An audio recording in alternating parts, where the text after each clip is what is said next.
தேவையில்லாத களைகள் வரும் இல்லையா?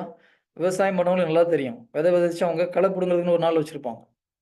களை எடுக்கிறதுக்குன்னு ஒரு நாள் வச்சிருப்பாங்க. அப்போ அந்த களையெல்லாம் பிடுங்க வேண்டியது இருக்குது. சில நேரத்தில பூச்சி ஏதாவது வந்துச்சுன்னா, அது பூச்சிக்கு மருந்து அடிக்க வேண்டிய வேலை இருக்குது. அப்ப நம்ம உள்ளத்தில் விதைக்கின்ற இந்த விதை பத்திரமா பாதுகாப்பது மிக மிக அவசியம். எப்போ அவநம்பிக்கையா ஒரு வார்த்தைய பேசுறோமோ என்ன ஆகுது? நம்ம விதைச்ச விதைய நம்மளே புடுங்கி வெளியில வச்சுர்ற மாரி. அப்ப நம்ம வாயில நாம் அறிக்கை இடுகிற வார்த்தைக்கு முரண்பாடான வார்த்தைய சொல்லக்கூடாது. இல்லையா? இயேசு கிறிஸ்துவின் தழும்புகளால் நான் குணமானன்னு சொல்லிட்டு, யாரோ ஒருத்தர் "எப்படிங்க உடம்பு? பரவாயில்லையா? இப்போ சரியாயிருச்சா?" "இல்லங்க வலிக்குதுங்க." அப்படின்னா என்ன அர்த்தம்?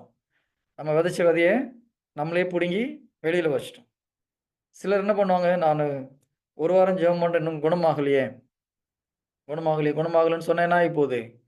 நம்மளே விதைச்ச செடிய புடுங்கி பார்த்துட்டு, "ஓ! இன்னும் முளைக்கலன்னு" சொல்லி மறுபடியும் மண்ல வச்சா எப்படி இருக்கும்?